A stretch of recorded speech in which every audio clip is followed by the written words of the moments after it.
أعوذ بالله من الشيطان الرجيم. بسم الله الرحمن الرحيم. وإلى مدين أخاهم شعيبا قال يا قوم اعبدوا الله ما لكم من إله غيره صدق الله العظيم. إن الله وملائكته يصلون على النبي يا أيها الذين آمنوا صلوا عليه وسلموا تسلیما. محبت سے پڑھیے گا. الصلاۃ والسلام علیک یا رسول اللہ وعلی آلک واصحابک یا حبیب اللہ. سامعین محترم، ماشاءاللہ سے آج ہمارا 26واں لیکچر ہے اور 12واں پارہ اس کا دوسرا حصہ ماشاءاللہ سے بیان کیا جائے گا. اللہ رب العزت نے قرآن پاک میں بیان فرمایا اور مدائن کی طرف ان کے ہم قوم شعیب علیہ السلام کو بھیجا. انہوں نے کہا اے میری قوم، اللہ کی عبادت کرو، اس کے سوا تمہارا کوئی معبود نہیں، اور ناب اور تول میں کمی نہ کرو. بے شک میں تمہیں خوشحال دیکھ رہا ہوں اور بے شک مجھے تم پر گھیر لینے والے عذاب دن کے عذاب کا ڈر ہے. مطلب گھیر لینے والے دن کے عذاب کا ڈر ہے. تو سامعین محترم، جیسے کہ پیچھے ماشاءاللہ سے اور انبیاء کرام کا ذکر کیا گیا اور 5 انبیاء کرام کے واقعات جو بیان کیے گئے، تو آج ماشاءاللہ سے یہ 12واں پارہ سورہ ہود میں اب یہ 6واں واقعہ بیان کیا جا رہا ہے حضرت شعیب علیہ السلام کا. مدائن حضرت ابراہیم علیہ السلام کے ایک بیٹے کا نام ہے. بعد میں حضرت شعیب علیہ السلام کے قبیلے کا نام بھی مدائن پڑ گیا. مدائن بھی کہتے ہیں، مدینہ بھی کہتے ہیں اس کو عربی میں. اب یہاں پہ حضرت شعیب علیہ السلام کا ذکر شروع ہو رہا ہے کہ انہوں نے بھی جب اللہ پاک نے ان کو حکم دیا اور نبوت عطا فرمائی تو انہوں نے بھی اپنی قوم کو اللہ کی وحدانیت توحید کا درس دیا.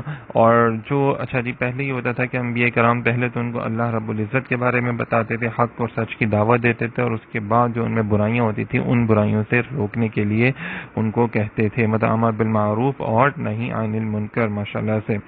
تو جو سب سے بری عادت تھی وہ یہ تھی کہ وہ خرید و فروخت میں بہت زیادہ ناپ تول میں کمی کیا کرتے تھے. تو آپ ان کو کہا کہ بھئی ناپ تول میں کمی کر کے ایک دوسرے کو نقصان نہ پہنچایا کرو. یہ اللہ پاک کی نعمت کی شکر گزاری نہیں ہے بلکہ ناشکرا پن ہے، اور اپنی مطلب ایک حلال چیز کو حرام کر کے کھانے والی بات ہو گئی نا. تو یہ اللہ پاک نے بہت زیادہ منع فرمایا ہے. اور آج بھی دیکھ لیں ہمارے یہاں پہ لوگ ناپ تول میں بہت کمی کر دیتے ہیں، ہمارے اندر بھی بہت سی برائیاں پائی جاتی ہیں اور یہ اللہ تعالیٰ کو انتہائی ناپسند ہے.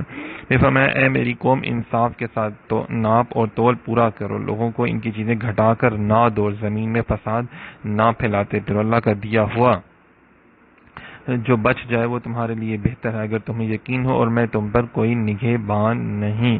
مطلب یہ ہے کہ میری قوم انصاف کے ساتھ ناپ اور تول پورا کیا کرو، مطلب لوگوں کی چیزیں تھوڑی کر کے مت دیا کرو. اور دوسری بات یہ ہے کہ اللہ کا جو دیا ہوا جو بچ جائے وہ تمہارے لیے بہتر ہے اور میں تم پر نگہبان نہیں. اس کا مطلب کیا ہے؟ فرمایا کہ میں تو علماء نے فرمایا کہ بعض انبیاء کرام کو جنگ کی اجازت تھی، جیسے حضرت موسیٰ علیہ السلام، داؤد علیہ السلام، سلیمان علیہ السلام. بعض وہ تھے جنہیں جنگ کرنے کا حکم نہ تھا، تو اس لیے حضرت شعیب علیہ السلام جو تھے وہ سارا دن واعظ و نصیحت فرماتے اور ساری رات نماز میں گزارتے تھے. قوم آپ علیہ السلام سے کہتی کہ اس نماز سے آپ کو کیا فائدہ تھا؟ فرماتے نماز خوبیوں کا حکم دیتی ہے اور برائیوں سے منع کرتی ہے.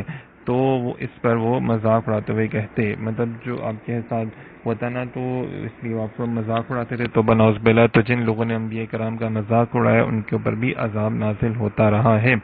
پھر فرمایا قوم نے کہا اے شعیب، کیا تمہاری نماز تمہیں یہ حکم دیتی ہے کہ ہم اپنے باپ دادا کے خداؤں کو چھوڑ دیں یا اپنے مال میں اپنی مرضی کے مطابق عمل نہ کریں؟ واہ بھائی، تم تو بڑے عقل مند اور نیک چلن ہو. مطلب انہوں نے کہا کہ ہم تو آپ کو بڑے عقل مند سمجھتے ہیں اور نیک چلن سمجھتے ہیں، لیکن الٹا آپ ہمیں ہمارے باپ دادا کا جو دین ہے اس سے آپ روک رہے ہیں. تو یہ تو انتہائی غلط بات ہے. اب دیکھیں جتنے بھی انبیاء آئے اور جن قوموں کی طرف، تو انہوں کو جب توحید کا درس دیا تو ان لوگوں نے یہی کہا کہ ہم اب تو اپنے باپ داداؤں کے دین پہ عمل کرتے ہیں. تو اللہ پاک فرماتے ہیں کہ اگر باپ داداؤں کا دین جھوٹا ہے، بتوں کو پوجا کرتے ہیں، تو ضروری نہیں ہے کہ آپ بھی وہی اپناؤ. آپ تو جو ہے وہ عقل شعور سے کام لو، ایک رب کی عبادت کرو. پھر اللہ تعالیٰ نے بار بار مشرکین کے حوالے سے، پھر بتوں کے حوالے سے بھی جیسے پیچھے آیات بیان کی نا کہ وہ تو کچھ بھی نہیں کر سکتے، تو تم سب کائنات کا جو خالق ہے اس کی طرف آؤ نا. پھر شعیب علیہ السلام نے فرمایا میری قوم بھلا بتاؤ کہ اگر میں اپنے رب کی طرف سے ایک روشن دلیل پر ہوں اور اس نے مجھے اپنے پاس سے اچھی روزی دی ہو اور میں نہیں چاہتا کہ جس بات سے میں تمہیں منع کرتا ہوں خود اس کے خلاف کرنے لگوں، میں تو صرف اصلاح چاہتا ہوں جتنی مجھ سے ہو سکے، اور میری توفیق اللہ ہی کی مدد سے میں نے اسی پر بھروسہ کیا اور میں اسی کی طرف رجوع کرنے والا ہوں۔ تو یہاں پہ انہوں نے فرمایا کہ میں تمہارے پاس روشن دلیل لے کر آیا ہوں، میں چاہتا ہوں کہ تم لوگ اللہ تعالیٰ کی طرف آؤ اور غلط کاموں کو چھوڑ دو، میں تو صرف تمہاری اصلاح چاہتا ہوں کہ تم اللہ تعالیٰ کے حقوق، اپنی جان کے حقوق، لوگوں کی حقوق جو ہے اس کو اچھے سے پورا کرو، صحیح ہے نا؟ اور میں تو صرف اللہ تعالیٰ کے لیے یہ کام کر رہا ہوں، میں اپنی ذات کے لیے پیسے کمانے کے لیے نہیں کر رہا۔ پھر فرمایا اے میری قوم، میری مخالفت تم سے یہ نہ کروا دے کہ تم پر بھی اسی طرح کا عذاب آ پہنچے جو نوح علیہ السلام کی قوم یا ہود علیہ السلام کی قوم یا صالح علیہ السلام کی قوم پر آیا تھا، اور لوط علیہ السلام کی قوم تو تم سے کوئی دور بھی نہیں ہے۔ سامعین محترم دیکھیں، نوح علیہ السلام، ہود علیہ السلام، صالح علیہ السلام کی جو قوم پر عذاب آیا تھا وہ کافی عرصہ پہلے کی بات تھی، لیکن فرمایا کہ لوط علیہ السلام کی قوم پر جو عذاب نازل ہوا وہ تو تمہارے بہت ہی قریب تھے نا، ابھی کچھ عرصہ پہلے کی ہی بات ہے کہ ان کے اوپر عذاب نازل ہوا نافرمانی کی وجہ سے، تو تم ان کے معاملات کو ہی دیکھ لو اور کچھ توبہ کر لو۔ پھر فرمایا اور اپنے رب سے معافی چاہو، پھر اس کی طرف رجوع لاؤ، بے شک میرا رب تم بڑا مہربان ہے، نہایت رحم کرنے والا ہے۔ تو کفر کی توبہ ایمان لانا ہے، حقوق العباد کی توبہ انہیں ادا کرنا ہے، اور اعلانیہ گناہ کی توبہ بھی اعلانیہ ہی ہوا کرتی ہے۔ پھر فرمایا انہوں نے کہا اے شعیب تمہاری زیادہ تر باتیں تو ہماری سمجھ میں نہیں آ رہی، اور بے شک ہم تمہیں اپنے درمیان کمزور دیکھتے ہیں، اور اگر تمہارا قبیلہ نہ ہوتا تو ہم تمہیں پتھروں سے مارتے، تم ہمارے نزدیک کوئی معزز آدمی نہیں۔ آپ نے فرمایا کہ مطلب میں اللہ کا پیغمبر ہوں، یہ تمہارے لیے افضل نہیں ہے جو تم مجھے کہہ رہے ہو کہ قبیلے کی افضلیت کا تانا دے رہے ہو، تو بس استغفر اللہ۔ شعیب نے فرمایا میری قوم کیا تم پر میرے قبیلے کا دباؤ اللہ سے زیادہ ہے اور اسے تم نے اپنی پیٹھ کے پیچھے ڈال رکھا ہے؟ بے شک میرا رب تمہارے تمام اعمال کو گھیرے رکھا ہوا، مطلب میرے قبیلے کا دباؤ جو ہے وہ اگر تمہیں پریشان کر رہا ہے، لیکن تمہیں اللہ کا دباؤ جو ہے وہ کیوں نہیں پریشان کر رہا؟ مطلب اللہ پاک تو میرے پیچھے ہے نا، مجھے اپنے قبیلے کی پرواہ نہیں، میں تو اپنے رب کا ذکر کرنے کے لیے آیا ہوں اور رب کی تعلیمات تمہیں بیان کرنے کے لیے آیا ہوں۔ اے میری قوم تم اپنی جگہ اپنا کام کیے جاؤ، میں اپنا کام کرتا ہوں، ان قریب تم جان جاؤ گے کہ رسوا کر دینے والا عذاب کس پر آتا ہے اور کون جھوٹا ہے، تم انتظار کرو میں بھی تمہارے ساتھ انتظار میں ہوں۔ مطلب جو تم نے برے اعمال کرنے ہیں نا، مجھے شر پہنچانا، وہ دیکھ لو تم، پھر کیا ہوا کہ اللہ تعالیٰ کا عذاب تمہارا منتظر ہے، وہ آ کر رہے گا، اس کا وعدہ پورا ہو کر رہے گا۔ جب ہمارا حکم آئے تو ہم نے شعیب اس کے ساتھ کے مسلمانوں کو اپنی رحمت سے بچا لیا، اور ظالموں کو خوفناک چیخ نے پکڑ لیا تو وہ صبح کے وقت اپنے گھروں میں گھٹنوں کے بل پڑے رہ گئے، گویا وہ کبھی وہاں رہتے ہی نہ تھے۔ خبردار دور ہوں مدین والے جیسے قوم سمود دور ہوئی۔ دیکھیں بھی یہاں پہ اب عذاب کا ذکر آ گیا نا، تو اللہ تعالیٰ نے مومنین کو تب بچا لیا، لیکن اللہ تعالیٰ فرماتا ہے تو انہیں شدید زلزلے نے اپنی گرفت میں لے لیا، تو صبح کے وقت وہ اپنے گھروں میں اوندے پڑے ہوئے تھے، جیسے قوم سمود کے ساتھ بھی ہوا نا۔ تو یہ دیکھیں، یہ ذرا غور کرنا ہے ہم لوگوں کو بھی کہ اللہ پاک فرماتے ہیں کہ بے شک ہم آپ کو بتاتے ہیں بار بار واقعات، تو ان سے عبرت پکڑنی چاہیے۔ اور بے شک ہم نے موسیٰ علیہ السلام کو اپنی آیتوں اور روشن غلبے کے ساتھ بھیجا فرعون اس کے درباریوں کی طرف، تو انہوں نے فرعون کی پیروی کی، حالانکہ فرعون کا کام بالکل درست نہ تھا۔ یہ 7واں اور آخری واقعہ ہے جو موسیٰ علیہ السلام کا بیان کیا جا رہا ہے کہ اللہ تعالیٰ فرماتا ہے ہم نے تمام چیزیں سکھا کے موسیٰ علیہ السلام کو بھیجا، اور انہوں نے پھر فرعون کو کہا، صحیح ہے نا جی، اپنی قوم کے آگے ہوگا قیامت کے دن تو انہیں دوزخ میں لا اتارے گا، اور وہ کیا ہی برا گھاٹ اترنے کا، اور ان کے پیچھے پڑی اس جہان میں لعنت، اور قیامت کے دن کیا ہی برا انعام جو انہیں ملا۔ مطلب دیکھیں یہ فرمایا جائے گا کہ جیسے نیک لوگ جو ہیں وہ اپنے ساتھ لوگوں کو لے کے جائیں گے، اسی طرح جو برے لوگ ہیں وہ بھی اپنے ساتھ لوگوں کو جہنم میں لے کے جائیں گے۔ تو یہاں فرمایا جا رہا ہے کہ کیا ہی برا انعام ہے جو فرعون کو ملے گا۔ وہ کیا ہوگا؟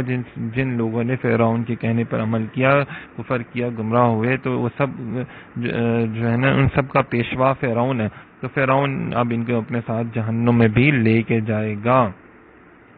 یہ بستیوں کی خبریں ہیں جو ہم تمہیں سناتے ہیں، ان میں سے کوئی ابھی قائم ہے اور کوئی کاٹ دی گئی۔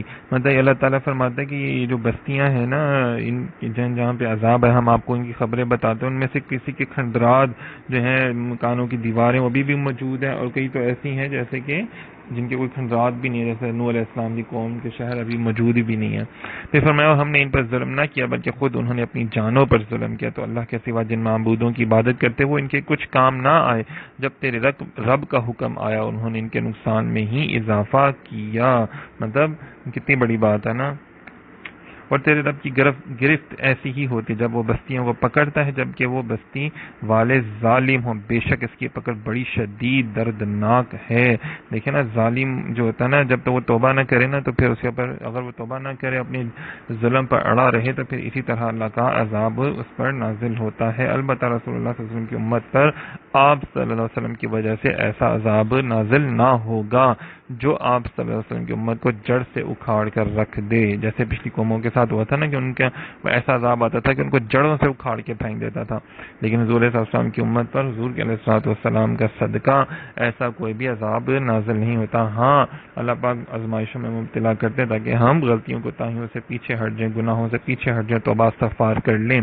بے شک اس میں اس کے لیے نشانی ہے جو آخرت کے عذاب سے ڈرے، وہ ایسا دن ہے جس میں سب لوگ اکٹھے ہوں گے، وہ ایسا دن ہے جس میں ساری مخلوق موجود ہوگی۔ قیامت کے دن کے بارے میں بتایا جا رہا ہے اور ہم اسے پیچھے نہیں ہٹاتے مگر ایک گنی ہوئی مدت کے لیے۔ جب وہ دن آئے گا تو کوئی شخص اللہ کے حکم کے بغیر کلام نہ کر سکے گا، تو ان میں کوئی بدبخت ہوگا، کوئی خوش نصیب ہوگا۔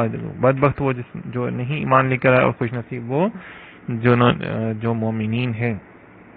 تو میں سعادت اور بدبختی کی علامات کیا ہوتی ہیں؟ تو سعادت کی 5 علامتیں ہیں کہ جو شخص سعادت مند ہوتا ہے نا، اس کا دل بھی بہت نرم ہوتا ہے، وہ کثرت سے آنسو بہانے والا ہوتا ہے، وہ دنیا کی جو مادیت پرستی ہے نا، مطلب اس سے نفرت کرتا ہے، امیدوں کا چھوٹا ہونا، مطلب وہ اللہ تعالیٰ سے امید لگاتا ہے، وہ لوگوں سے نہیں لگاتا نا، اور وہ بڑا حیا والا ہوتا ہے۔ اور بدبختی کی کیا علامت ہوتی ہے؟ جو بڑے بدبخت لوگ ہوتے ہیں، مطلب جن کا دل بہت سخت ہوتا ہے، جن کے آنسو نہیں آتے، جو دنیا کی رغبت میں ڈوبے ہوتے ہیں، جنہوں نے بڑی لمبی امیدیں لوگوں سے وابستہ کی ہوتی ہیں، جو بڑے بے حیا قسم کے لوگ ہوتے ہیں نا، یہ سعادت اور بدبختی کی پہچانیں بتائی جا رہی ہیں۔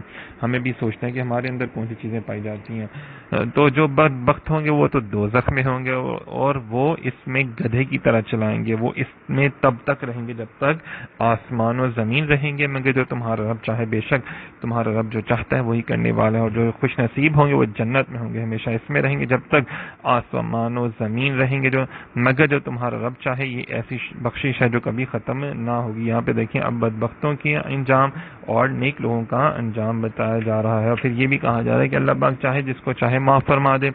بے شک وہ لوگ جنہوں نے کفر کیا، کافر ہی مرے، ان پر اللہ، فرشتوں، انسانوں کی سب کی لعنت ہے، وہ ہمیشہ اس لعنت میں رہیں گے، ان پر سے عذاب ہلکا نہ ہوگا۔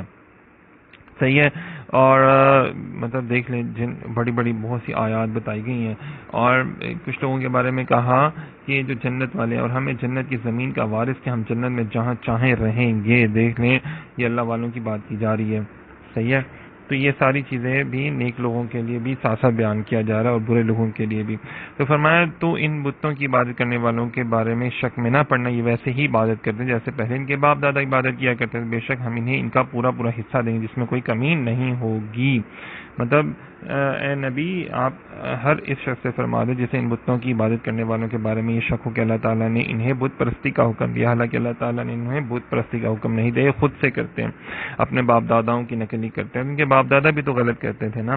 اور بے شک ہم نے موسیٰ کو کتاب دی تو اس میں اختلاف کیا گیا، اور اگر تمہارے رب کی ایک ایک بات پہلے طے نہ ہو چکی ہوتی تو ان کا فیصلہ کر دیا جاتا، اور بے شک وہ لوگ اس کی طرف سے دھوکے میں ڈالنے والے شک میں ہیں۔ اے محبوب، نبی پاک صلی اللہ علیہ وسلم کو تسلی دی گئی کہ محبوب جس طرح یہ آپ کی بے ادبی کرتے ہیں، آپ پر بعض لوگ ایمان لے کر آتے ہیں، بعض انکار کرتے ہیں، تو اسی طرح موسیٰ علیہ السلام کے ساتھ بھی کیا گیا کہ کچھ لوگوں نے تورات کی تصدیق کی، کچھ لوگوں نے انکار کیا، کفر کیا۔ بے شک ان سب کو تمہارا رب ان کے اعمال کا پورا بدلہ دے گا، بے شک وہ ان کے تمام اعمال سے خبردار ہے، مطلب اچھے اور برے دونوں کے اعمال سے اللہ تعالیٰ خبردار ہے۔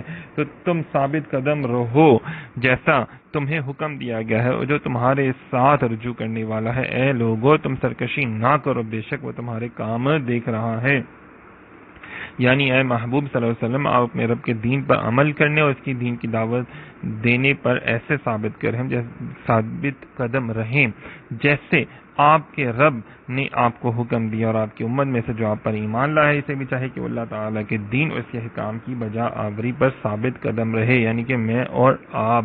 فرمایا مجھے دین میں ایک ایسی بات بتا دیجیے کہ پھر کسی سے دریافت کرنے کی حاجت نہ رہے۔ تو نبی پاک صلی اللہ علیہ وسلم نے فرمایا کہ اللہ پر ایمان لاؤ، آمنت باللہ، کہ میں کہو کہ میں اللہ پر ایمان لایا اور اس پر قائم رہا، بس یہی اللہ تعالیٰ کی ذات پر ایمان لانا سب سے بڑی بات ہے، اور رسول اللہ صلی اللہ علیہ وسلم سے محبت، ان کی اطاعت کرنا اور اتباع کرنا، صحیح ہے۔ تو دین اسلام پر ثابت قدمی کی بھی جو ہے وہ ترغیب دلائی گئی ہے۔ بے شک جنہوں نے کہا ہمارا رب اللہ ہے، پھر اس پر ثابت قدم رہے، ان پر فرشتے اترتے ہیں کہ تم نہ ڈرو نہ غم کرو اور اس جنت پر خوش ہو جاؤ جس کا تم سے وعدہ کیا گیا تھا۔ جو ثابت قدم رہتا ہے، ڈاور ڈول نہیں ہوتے ہیں نا، ان کے بارے میں بات کی گئی ہے۔ فرمایا جن کی وجہ سے بندہ دین اسلام پر ثابت قدم رہتا ہے، کچھ اسباب وہ ہوتے ہیں نا، چنانچہ دین اسلام پر ثابت قدمی کے چند اسباب یہ ہیں کہ علم دین حاصل کریں گے، ظاہری بات ہے علم دین حاصل کریں گے تو سچائی کا پتہ چلے گا، تو ہم برائی سے دور ہوں گے نا۔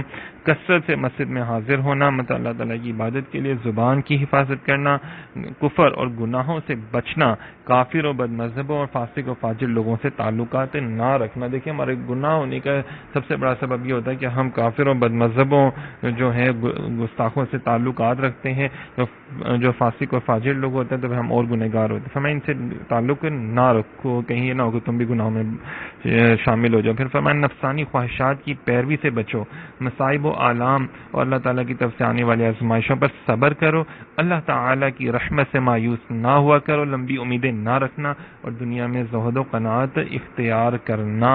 یہ کیا ہے؟ یہ وہ چند اسباب ہیں جو ثابت قدم رہنے کے لیے ہیں۔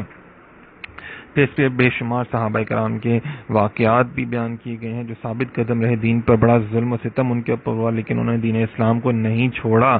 پھر فرمایا اور ظالموں کی طرف نہ جھکو ورنہ تمہیں آگ چھوئے گی، اللہ کے سوا تمہارا کوئی حمایتی نہیں، ٹھیک ہے نا، پھر تمہاری مدد نہیں کی جائے گی۔ ظالموں کی طرف نہ جھکو، مطلب جن لوگوں کا رجحان جو ہے وہ دین دشمن، اسلام دشمن لوگوں کے ساتھ زیادہ ہوتا ہے نا، اور مطلب گانے بجانے، فلموں اور ڈراموں کی طرف ہوتا ہے، فرمایا ان کی طرف نہ جھکو بلکہ اللہ والوں کی طرف جایا کرو، اللہ والوں کے پاس بیٹھا کرو، اہل علم علماء کی بارگاہ میں بیٹھنا، ایسے ہی جیسے انبیاء علیہ السلام کی بارگاہ میں بیٹھنا، تو آپ ان کے پاس جاؤ، بیٹھو، اللہ والوں کے پاس بیٹھو، صحیح ہے نا۔ تو یہ پھر کیا ہوگا کہ اللہ پاک آپ کے اوپر بڑا ہی کرم کر دے گا۔ اور ظالموں سے دور رہنے کی نصیحت دیکھیں بار بار کی جا رہی ہے سورہ ہود میں۔ اور پھر فرمایا ان کے اور دن کے دونوں کناروں اور رات کے کچھ حصے میں نماز قائم رکھو، بے شک نیکیاں برائیوں کو مٹا دیتی، نصیحت ماننے والوں کے لیے نصیحت، صبر کرو کیونکہ اللہ نیکی کرنے والوں کا اجر ضائع نہیں کرتا۔ فرمایا نیکیاں جو ہوتی ہیں نا صغیرہ گناہوں کے لیے کفارہ ہوتی ہیں۔ نبی پاک صلی اللہ علیہ وسلم نے فرمایا کہ 5 نمازیں، جمعہ دوسرے جمعے تک، رمضان دوسرے رمضان تک، یہ سب ان گناہوں کے لیے کفارہ ہیں جو ان کے درمیان واقع ہوں۔ مطلب ایک نماز سے دوسرے نماز کے درمیان میں اگر آپ نے کوئی گناہ کیا ہے تو اللہ پاک کے نبی فرماتے ہیں وہ کفارہ ہو جائے گا۔ اگر آپ نے نماز پڑھی ہے تو، اگر آپ نے نماز نہیں پڑھی تو وہ آپ کی گناہ بڑھتے چلے جائیں گے، کم نہیں ہوں گے، نہ ہی ختم ہوں گے، نہ ان کا کفارہ ہوگا۔ اگر آپ چاہتے ہیں کہ آپ کی گناہوں، اگر آپ نے کوئی غلطیاں کوتاہیاں انسان سے ہو جاتی ہیں نا جان بوجھ کر بھی، بعض اوقات اعلانیہ پوشیدہ بھی، تو فرمایا فوراً توبہ کر لو، فوراً نماز ادا کرو، نیکی کے بھلائی کے کام کرو تو وہ تمہارا کفارہ ادا ہو جائے گا۔ جیسے فرمایا کہ عمرے سے عمرے تک ان گناہوں کا کفارہ ہے جو درمیان میں ہوئے، اور حج مبرور کا ثواب ہے۔ جس نے علم تلاش کیا تو یہ تلاش اس کی گزشتہ گناہوں کا کفارہ ہوگی۔ مطلب اگر آپ اہل علم کی بارگاہ میں جاتے ہیں تو جتنا آپ کا سفر کرتے ہیں وہ سارا سفر آپ گناہوں کے کفارے میں لکھا جاتا ہے۔ اللہ والوں کے پاس علم روحانیت یا علم دین، علم شریعت سیکھنے کے لیے جایا کریں، تو ان کے پاس جانے کے لیے جو آپ سفر طے کرتے ہیں نا وہ بھی سارا گناہوں کا کفارہ ہے اور آپ کے نیکیوں میں لکھا جاتا ہے۔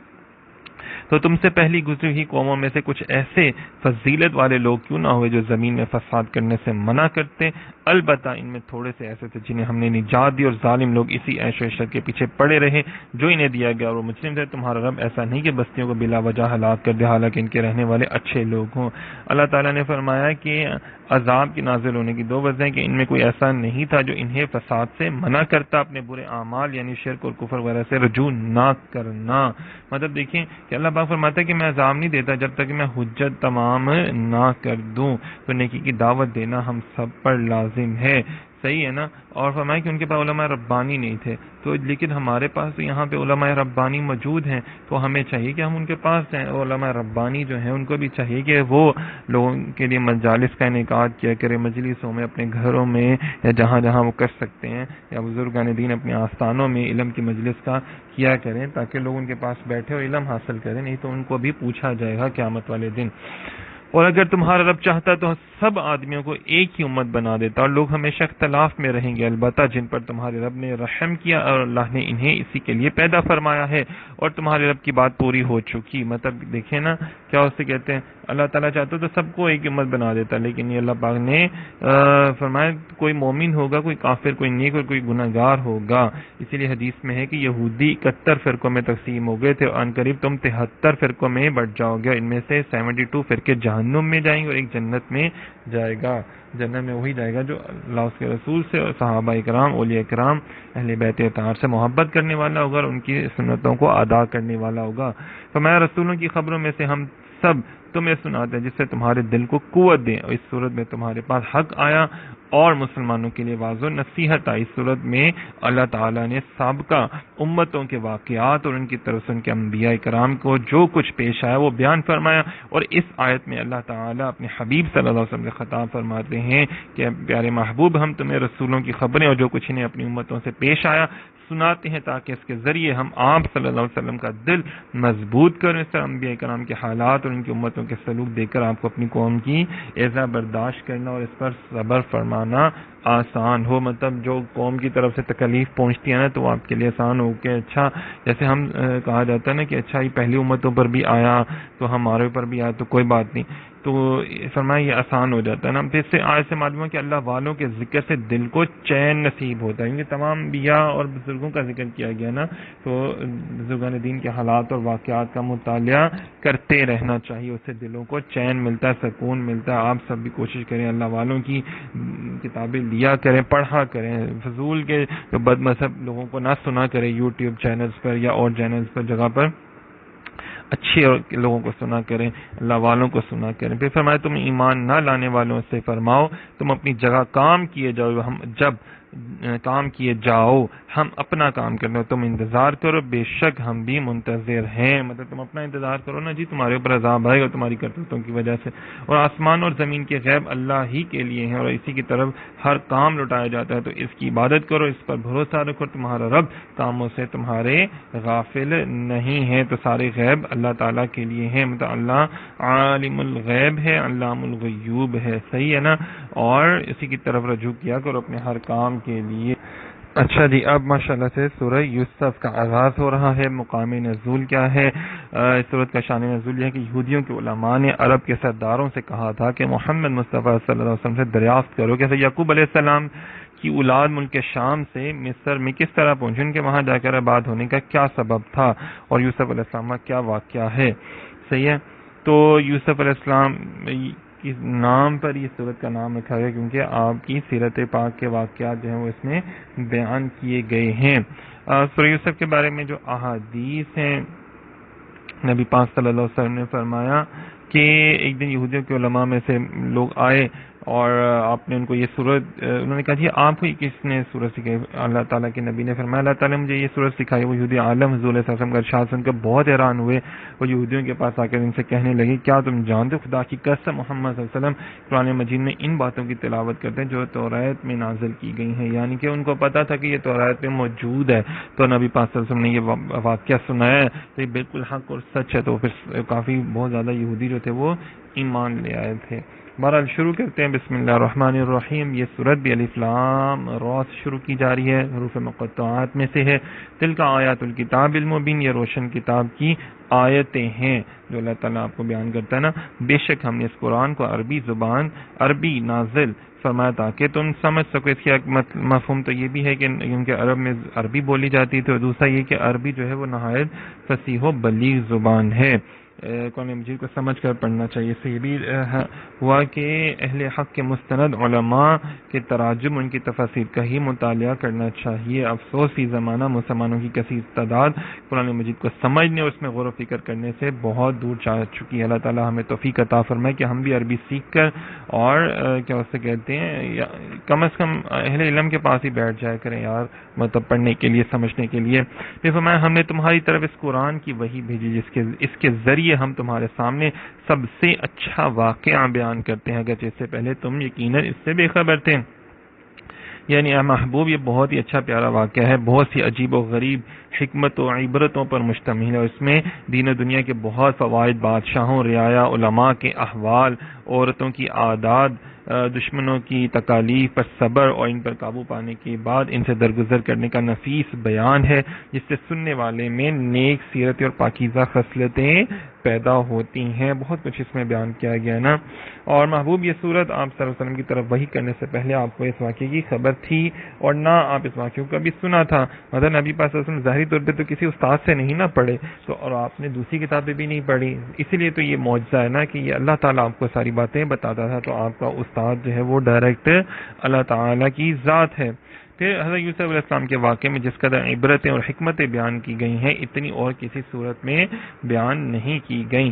یوسف علیہ السلام کے بھائیوں سے انتہائی اچھے سلوک فرمانے، ان کی طرف پہنچنے والی اذیتوں پر صبر کرنے اور بدلہ لینے پر قادر ہونے کے باوجود انہیں معاف کر دینے کی وجہ سے اس قصے کو احسن القصص، مطلب سب سے اچھا واقعہ بیان کیا گیا ہے، کہا گیا قصہ۔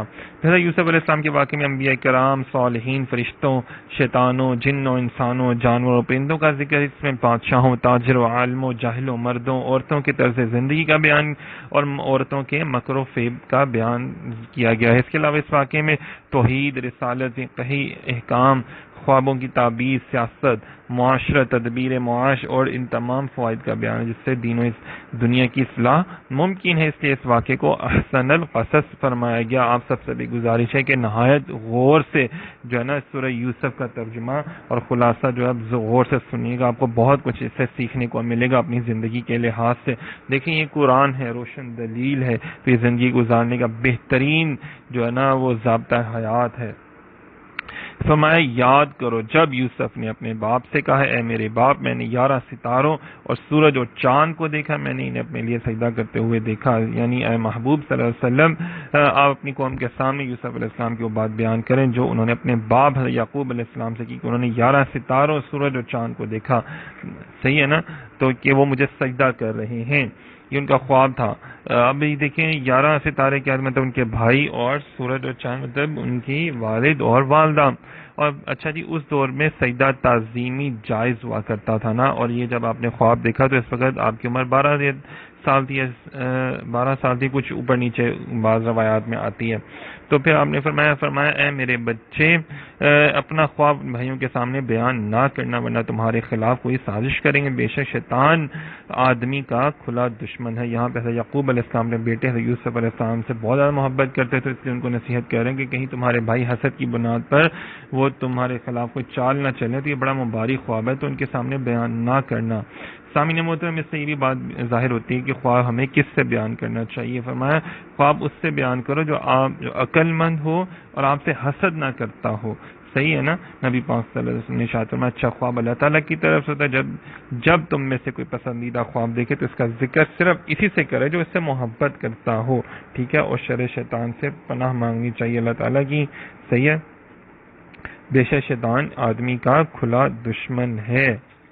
پھر فرمایا کہ اور اسی طرح تیرا رب تمہیں منتخب فرما لے گا، تجھے باتوں کا انجام نکالنا سکھائے گا، تجھ پر اور یعقوب کے گھر والوں پر اپنا احسان مکمل فرمائے گا، جس طرح اس سے پہلے تمہارے باپ دادا ابراہیم اور اسحاق پر اپنی نعمت مکمل فرمائی۔ بے شک تیرا رب علم والا، حکمت والا ہے۔ یعقوب علیہ السلام نے حضرت یوسف علیہ السلام سے فرمایا جس طرح اس عظمت اور شرافت والے خواب کی وجہ سے اللہ تعالیٰ نے تیرا مقام بلند کیا، اسی طرح تیرا رب تمہیں نبوت اور بادشاہت یا اہم کاموں کے لیے بھی منتخب فرمائے گا، اور اللہ تعالیٰ تجھے باتوں کا انجام نکالنا سکھائے گا۔ تعویل الاحادیث، یہ تمام انبیاء کرام کو اللہ پاک علم عطا فرماتا ہے، یہ وہ اس علم کی بات کی جا رہی ہے، اور اپنا احسان مکمل فرمائے گا، مطلب اولاد کی کثرت سے خدمتگاروں پیروی کرنے والوں کی کثرت سے مال اور شان و شوکت میں وسعت دے کر کثیر علم یا کثیر علوم عطا کر کے اچھے اخلاق سے نا، اور یہ اللہ تعالیٰ بہت سی چیزیں پھر عطا فرماتا اور عطا بھی ہوئیں۔ پھر فرمایا کہ بے شک یوسف اور اس کے بھائیوں کے واقعے میں پوچھنے والوں کے لیے نشانیاں ہیں، مطلب اس میں بہت سی نشانیاں ہیں۔ یعقوب علیہ السلام کی پہلی بیوی جو تھی نا لیا بنت لیان، اس میں سے 10 بیٹے تھے، پھر جو دوسری بیوی تھی ان میں سے بھی 4 بیٹے تھے، اور جو پہلی بیوی تھی ان کی جو ان کا نام تھا راحیل، ان کی بہن سے آپ نے نکاح کیا تو پھر ان کے 2 بیٹے پیدا ہوئے، یوسف علیہ السلام اور حضرت بنیامین علیہ السلام، اندازہ کریں۔ پھر آگے بیان کیا جا رہا ہے کہ اللہ تعالیٰ آپ کو یہ بڑی پیاری باتیں بتا رہا ہے۔ نبی کریم صلی اللہ علیہ وسلم نے کتابیں پڑھنے، علماء کی مجلسوں میں بیٹھنے اور کسی سے کچھ سیکھنے کے بغیر اس قدر صحیح واقعات کیسے بیان فرمائے، یہ بھی سارا نبی پاک صلی اللہ علیہ وسلم کا معجزہ ہے۔ صحیح ہے، فرمایا یاد کرو جب بھائی بولے بے شک یوسف اور اس کا سکا بھائی ہمارے باپ کو ہم سے زیادہ محبوب ہیں، حالانکہ ہم ایک جماعت ہیں، بے شک ہمارے والد کھلی محبت میں ڈوبے ہوئے ہیں۔ یوسف علیہ السلام کے بھائیوں نے جب یہ دیکھا کہ ان کے والد محترم یعقوب علیہ السلام ہے، یوسف علیہ السلام ان کے سگے بھائی بنیامین کی طرف بہت مائل ہیں، ان سے بہت محبت کرتے ہیں، تو ان کو اس چیز سے حسد ہوا، وہ چاہتے تھے کہ ان کے والد محترم ان سے محبت کریں۔ صحیح ہے، تو اس وجہ سے ان کو واپس میں اس طرح کی گفتگو کیا کرتے تھے، ان کو حضرت یوسف علیہ السلام سے بلا وجہ کی حسد ہو گئی تھی۔ پھر ہمارے یوسف کو مار ڈالو، کہیں زمین میں پھینکا ہو تاکہ تمہارے باپ کا چہرہ تمہاری طرف ہی رہے اور اس کے بعد تم پھر نیک ہو جانا۔ مطلب وہ یوسف علیہ السلام کو چاہتے تھے کہ یہ دور چلے جائیں تاکہ ہمارے باپ ہم سے محبت کریں، تو اصل چیز کیا تھی کہ وہ حضرت یعقوب علیہ السلام اللہ کے نبی کی محبت چاہتے تھے، لیکن ان کا طریقہ کار انتہائی غلط تھا اور وہ اس کے لیے نیگیٹو سوچتے رہتے تھے نا ہر وقت۔ سامعین محترم، 2 باتیں معلوم ہوئی کہ یوسف علیہ السلام کے بھائیوں کی ساری حرکات صرف حضرت یعقوب علیہ السلام کی کو اپنی طرف مائل کرنے کے لیے تھی، نفس کی خاطر نہ تھی، اس لیے ان کو سچی توبہ نصیب ہو گئی۔ قابیل کی حرکات چونکہ نفس امارہ کے لیے تھی، اس لیے اسے توبہ نصیب نہیں ہوئی۔ آدم علیہ السلام کا بیٹے کا واقعہ آپ نے پڑھا تھا نا، پیچھے سنا تھا، حابیل اور قابیل، تو قابیل کی توبہ قبول نہیں ہوئی تھی، لیکن حضرت یوسف علیہ السلام کی بھائیوں کی توبہ اس لیے قبول ہو گئی تھی، وہ نفس کی خاطر نہیں، انہوں نے گناہ کیا تھا۔ پھر فرمایا یہ بھی معلوم ہوا کہ کسی جائز بلکہ اعلیٰ ترین مقصد کے حصول کے لیے بھی ناجائز ذریعہ اختیار کرنے کی اجازت نہیں ہے، جیسے یہاں یوسف علیہ السلام کے بھائیوں کا مقصد والد کی محبت کا حصول تھا جو کہ منصب نبوت پر فائز تھے، صحیح ہے، لیکن ان کا طریقہ کار غلط تھا جس کی مذمت کی گئی۔ فرمایا ان میں سے ایک کہنے والے نے کہا یوسف کو قتل نہ کرو، اسے کسی تاریک کنویں میں ڈال دو کہ کوئی مسافر اسے اٹھا لے جائے گا۔ اگر تم کچھ کرنے والے ہو تو ایک بھائی نے کہا کہ آپ اس کو پلیز قتل نہ کرے، اگر ہم نے دور ہی کرنا ہے تو کنویں میں ڈال دو، کوئی آئیں گے لوگ قافلے والے تو لے جائیں گے، تو کم از کم قتل تو نہ ہوگا نا معاملہ۔ تو فرمایا بولے اے ہمارے باپ، آپ کو کیا ہوا کہ یوسف کے معاملے میں ہمارا اعتبار نہیں کرتے اور ہم تو اس کے خیر خواہ ہیں، کل اسے ہمارے ساتھ بھیج دیجئے کہ میوے کھائے کھیلے، اور بے شک ہم اس کے نگہبان ہیں۔ تو اندازہ کریں اور کہ انہوں نے حضرت یعقوب علیہ السلام سے کہا کہ آپ ہمارے اوپر کیوں نہیں اعتبار کرتے، ہمارے اوپر اعتبار کریں، ہم بھی تو آپ کے بیٹے ہیں، تو آپ اس کو ہمارے ساتھ بھیج دیں، کوئی بات نہیں، ہمارے ساتھ تھوڑی تفریح کر لیں گے۔ فرمایا بے شک تمہارا اسے لے جانا مجھے غمگین کر دے گا اور میں اس بات سے ڈرتا ہوں کہ اسے بھیڑیا کھا لے، تم اس کی طرف سے بے خبر ہو جاؤ۔ فرمایا یہ نہ ہو کہ یعقوب علیہ السلام نے فرمایا کہ تم ایک تو مجھے اس کا دوری جو ہے وہ غمگین کر دے گی، دوسرا یہ کہ وہ علاقہ جو ہے جہاں تم جا رہے ہو بھیڑی اور درندوں وہاں پہ بہت زیادہ ہیں، کہیں یہ نہ ہو کہ تم اپنے کھیل کود مصروف ہو اور یوسف ابھی چھوٹا ہے تو اسے کوئی بھیڑیا کھا لے۔ تو فرمایا انہوں نے کہا اگر اسے بھیڑیا کھا جائے حالانکہ ہم ایک جماعت موجود ہوں جب تو ہم کسی کام کی نہ ہوئے۔ انہوں نے کہا کہ ہم پھر اتنے بڑے مرد ہم کس کام کے کہ اگر ہمارے ہوتے ہوئے بھی ان کو کوئی نقصان پہنچا دیں۔ تو پھر کیا ہوا کہ حضرت ابراہیم علیہ السلام کی وہ قمیض جو جنتی ریشم کی تھی اور جس وقت ابراہیم علیہ السلام کو کپڑے اتار کر آگ میں ڈالا گیا تو حضرت جبرائیل علیہ السلام نے وہ قمیض آپ کو پہنائی تھی، وہ قمیض مبارک حضرت ابراہیم علیہ السلام سے حضرت اسحاق علیہ السلام کو اور ان سے ان کے فرزند حضرت یعقوب علیہ السلام کو پہنچی تھی۔ حضرت یعقوب علیہ السلام نے وہ قمیض تعویذ بنا کر یوسف علیہ السلام کے گلے میں ڈال دی۔ صحیح ہے جی، یہ قمیض تھی۔ پھر جب وہ اسے لے گئے اور سب نے اتفاق کر لیا کہ اسے تاریک کنویں میں ڈال دے اور ہم نے اسے وہی بھیجی کہ تم ضرور انہیں ان کی یہ حرکت یاد دلاؤ گے اور اس وقت وہ جانتے نہ ہوں گے۔ دیکھیں کتنی بڑی بات ہے نا کہ اللہ پاک فرماتا ہے کہ وہ جب لے گئے نا اور انہیں کنویں میں ڈال دیا حضرت یوسف علیہ السلام کو، یہ کنواں کنعان سے 3 فرسنگ یعنی کہ 9 میل کے فاصلے پر اردن کی سرزمین کے پاس کہیں واقعہ تھا، اوپر سے تنگ تھا، نیچے سے بہت کشادہ تھا، تو انہوں نے ہاتھ باندھ کر قمیض اتار کر کنویں میں چھوڑ دیا. تو بناؤس بلا یوسف علیہ السلام کو اللہ تعالیٰ نے گرنے نہیں دیا، بلکہ اللہ تعالیٰ نے حضرت جبرائیل امین کو بھیجا. انہوں نے ان کو پکڑ لیا اور اپنے پروں پر بٹھایا اور پروں سے پکڑ لیا اور ان کو پھر کنویں میں موجود ایک پتھر پر بٹھا دیا اور آپ کے ہاتھ کھول دیے. اللہ تعالیٰ نے فرمایا کہ ہم نے ان پر وحی کی کہ ایک وقت آئے گا کہ اے یوسف کہ آپ ان کو انہی کے سامنے ان کی حرکتیں یاد کروائیں گے، اور اس وقت وہ نہ جانتے ہوں گے. آپ تو اس وقت سلطنت اور حکومت کی مسند پر ہوں گے نا. اور پھر ظاہری بات اتنے سالوں بعد، اب یہ بچپن کا واقعہ، تو سالوں بعد جب انسان بڑا ہوتا ہے بڑی عمر کا، تو کتنی شکل چینج ہو چکی ہوتی ہے. دیکھیے اللہ تعالیٰ اپنے نبی کو غیب کی خبر بھی بتا رہا ہے، ابھی وہ ہونا ہے فیوچر میں. دیکھیں کتنی بڑی بات ہے. اور رات کے وقت اپنے باپ کے پاس وہ روتے ہوئے آئے، مطلب رات کے وقت پھر وہ جب سارا دن گزار کے روتے ہوئے آئے، اور تو انہوں نے پوچھا یعقوب علیہ السلام میں تم کو کیا مصیبت پہنچی اور یوسف کہاں ہے؟ بولے کہنے لگے اے ہمارے باپ، ہم دوڑ کر مقابلہ کرتے دور چلے گئے، یوسف کو اپنے سامان کے پاس چھوڑ دیا تو اسے بھیڑیا کھا گیا، اور آپ کسی طرح ہمارا یقین نہ کریں گے اگرچہ ہم سچے ہوں. مطلب دیکھیں نا کہ جو انہوں نے پلان بنایا تھا اپنے پلان کے مطابق پورا آ کے یوسف علیہ السلام کے والد محترم یعقوب علیہ السلام سے ایسے کہا کہ آپ ہماری بات کا یقین نہیں کریں گے. انہوں نے پھر وہ کرتا بھی دکھایا نا اب جی، اور وہ اس کے کرتے پر ایک چھوٹا جھوٹا خون لگا لائے، مطلب کسی بکری کا نا. اور یعقوب علیہ السلام نے فرمایا بلکہ تمہارے دلوں نے تمہارے لیے ایک بات گھڑ لی ہے، تو صبر اچھا، تمہاری باتوں پر اللہ ہی سے مدد چاہتا ہوں. یعقوب علیہ السلام بھی اللہ کے نبی تھے، کوئی عام شخصیت تو نہیں تھے، اور بہت فہم و فراست کے مالک تھے. تو انہوں نے کہا کہ یہ کیا بات ہوئی، بھیڑیا اگر کھا گیا تو قمیص کو پھاڑ کے کھاتا ہے نا، قمیص تو بالکل صحیح سلامت ہے، اور مجھے تو یہ خون بھی یوسف کا نہیں لگ رہا. لیکن پھر بھی انہوں نے اس بات پر صبر کیا اور فرمایا تمہاری باتوں پر اللہ تعالیٰ سے میں مدد مانگتا ہوں.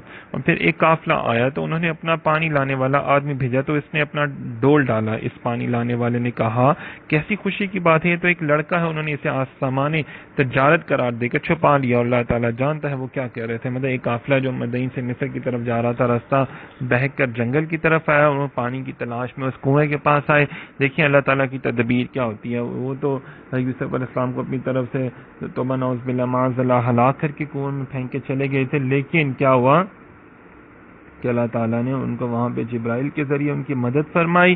اور دوسرا کیا ہے کہ وہاں پہ اللہ تعالیٰ نے قافلہ بھیج دیا، اور وہ پانی ڈول جب انہوں نے نیچے پھینکا تھا، یوسف علیہ السلام اس ڈول کے پکڑ لیا انہوں نے، اور اوپر آئے تو لوگوں نے کہا یہ تو بڑا پیارا خوبصورت لڑکا ہے. مالک بن زعر تھا جس نے یہ دیکھا نا، تو اس نے کہا یہ تو بڑا پیارا لڑکا ہے، تو اسے چھپا لیتے ہیں، یہ نہ ہو کہ لوگ اسے مال تجارت سمجھے. تو وہاں پر کیا ہوا کہ ان کے بھائی بھی آ گئے، ان کے بھائی وہ چپکے سے دیکھ رہے تھے یہ سارا معاملہ.